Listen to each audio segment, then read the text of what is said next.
주택형은 전용 5구 ABC 타입인데요. 가격은 무려 3억대에 나왔습니다. 세상에 이런 하나로마트도 있구나 싶습니다. 그러니까 이 지역의 마지막 신규 공급인 거죠. 제 왼쪽이 예정지고요. 예정지 일대를 한번 둘러보고 있습니다. 가끔 학원가라고 해서 진짜 여기가 학원가가 맞을까라는. 안녕하세요, 살집 채널입니다. 저는 지금 청주로 가고 있습니다. 오늘 둘러볼 단지는 동남 하늘채 에디크라는 아파트입니다. 충청북도 청주시에 들어서는 아파트고요. 총 650세대를 모집하게 됩니다. 민간 참여형 공공주택 아파트라서 특별 공급 수가 일반 공급 수에 대해서 압도적으로 많습니다. 주택형은 전용 5구 ABC 타입인데요. 가격은 무려 3억대에 나왔습니다. 하늘채라는 이름만 들어도 코오롱 글로벌이 짓는다는 걸 알 수가 있죠. 청주에 굉장히 오랜만에 공급하는 공공 분양입니다. 그래서 아마도 많은 분들이 관심을 가질 텐데요. 현장이 어떤지, 동네가 어떤지 제가 직접 둘러보고 오도록 하겠습니다. 다 지어지면 이런 모습이 될 것 같고요. 지하 3층부터 지상 24층으로 지어지고요. 이번에 공급하는 세대가 650세대인데 전체 세대수도 650세대입니다. 청주가 굉장히 큰 도시잖아요. 제가 청주를 여러 번 가보긴 했지만 지금 가는 곳은 저도 처음입니다. 업무 보고 하다 보니까 시간이 벌써 이렇게 훌쩍 지났네요. 지금이 오후 4시거든요. 도착하면 6시가 넘을 것 같고 어두워서 잘 나올지 모르겠어요. 만약에 조금 화면이 어둑어둑하더라도 여러분들 양해 좀 부탁드리겠습니다.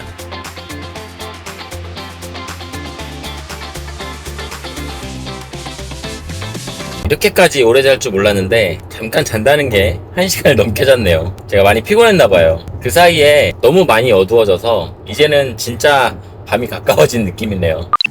드디어 청주에 도착을 했습니다. 지도를 통해서 지금 여기가 어디인지를 확인하실 수가 있습니다. 이제 10분 뒤면 현장에 도착을 하게 되는데 지도에 보면 그냥 길밖에 없죠. 이런 단지들 장점이 외부로 이동하기가 좋죠. 지금부터 5분 정도 뒤면 현장이 나오게 됩니다. 여기서부터는 뭔가 볼만한 게 많은 것 같습니다. 지금까지는 외곽 풍경이었던 것 같고 이제는 뭔가 주거지로 혹은 신도시로 이동하는 느낌이 나네요. 아파트 단지가 진짜 많네요. 청주 인구가 85만이래요. 위치를 한번 살펴보면 이렇게가 청주시거든요. 청주시 내에서 동남쪽에 위치하고 있는 택지개발지구인데요. 이 일대가 약 15,000세대 정도로 조성이 되고요. 우리나라에서 비수도권, 비광역시 중에서 85만 이상이 되는 아파트가 2개 도시인데요. 하나가 창원 특례시고 다른 하나가 바로 이 청주시입니다. 성장하는 도시이기 때문에 이렇게 많은 아파트들이 공급이 되고 있고요. 이번에 공급하는 동남 하늘채 에디크를 제외한 나머지 모든 단지들은 입주가 끝났습니다. 지금부터 즐거운 임장을 시작해 보도록 하겠습니다. 이제 이 지구는 이번 단지를 마지막으로 마감을 한다고 합니다.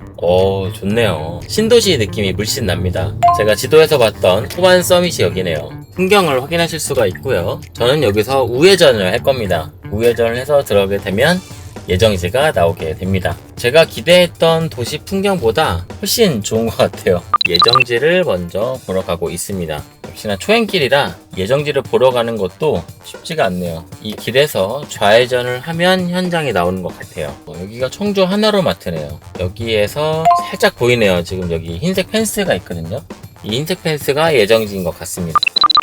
세상에 이런 하나로마트도 있구나 싶습니다. 하나로마트라기보다는 홈플러스나 롯데마트 건물 하나 통째로 있는 그런 곳 있잖아요. 그런 느낌입니다. 안에 프랜차이즈 식당도 있고 옷도 팔고 식자재도 팔고 엄청난 곳이네요. 주변에 이런 곳이 있으면 진짜 좋겠네요. 그 사이 너무 깜깜해져가지고 잘 나올지 모르겠습니다. 밤 풍경은 이렇구나 라고 보시면 어떨까 싶습니다. 저는 지금 내비게이션에 운동중학교를 입력했습니다. 주변이 어떻게 생겼는지 한번 둘러보면 좋을 것 같아서 한번 보고 있습니다. 왼쪽에 부영 아파트가 있고요. 오른쪽에 고등학교가 있고 이 너머에 현장이 있는 것 같아요. 현장을 한번 볼게요. 오른쪽이 예정지라고 나옵니다. 펜스가 쳐져 있네요. 단지를 한 바퀴 둘러보고 있습니다. 입주 예정까지는 기간이 아직 많이 남아서 건물이 올라와 있거나 그런 건 없고요. 펜스만 쳐져 있습니다. 오른쪽이 현장입니다. 여기 동남 택지지구라고 되어 있죠. 광역으로 봐서는 여기에 있고요. 조금 자세히 볼게요. 택지지구 내에서 이쪽에 위치하고 있고요. 한 블럭만 가게 되면 초등학교와 중학교가 있고요. 그리고 단지 바로 위쪽에는 고등학교까지 있습니다.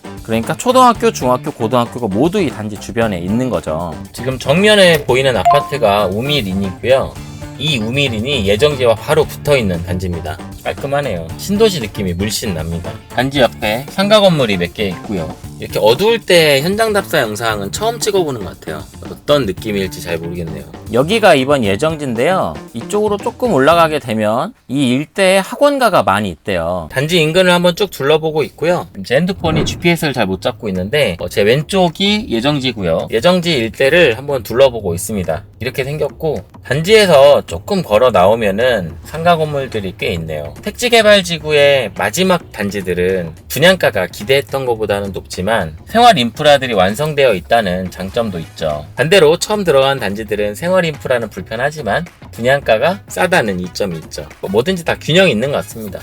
하나가 좋으면 다른 게 좀 아쉽고 다른 게 좋으면 다른 하나가 또 아쉽고 저는 지금 월평동에 있는 학원가가 어느 정도 규모인지 궁금해서 한번 가보고 있습니다. 이쪽이 조금 더 번화한 느낌이 나는데 비슷한 것 같기도 하고 그렇습니다. 여러분들이 직접 확인하실 수가 있고요. 지금 제 좌측편으로 학원들이 등장하기 시작했습니다. 이쪽이 학원가인가 보네요. 가끔 학원가라고 해서 진짜 여기가 학원가가 맞을까? 라는 아쉬움이 드는 곳도 있는데 여기는 학원가라고 불러도 될 것 같습니다. 학원들도 꽤 많고 음식점들도 꽤 있고 조금 늦게 도착해서 아쉽긴 한데 밤에라도 이렇게 둘러보니까 분위기는 알 수 있었던 것 같습니다. 자, 여러분 여기까지 보시고 계시다면 구독 잊지 않으셨죠?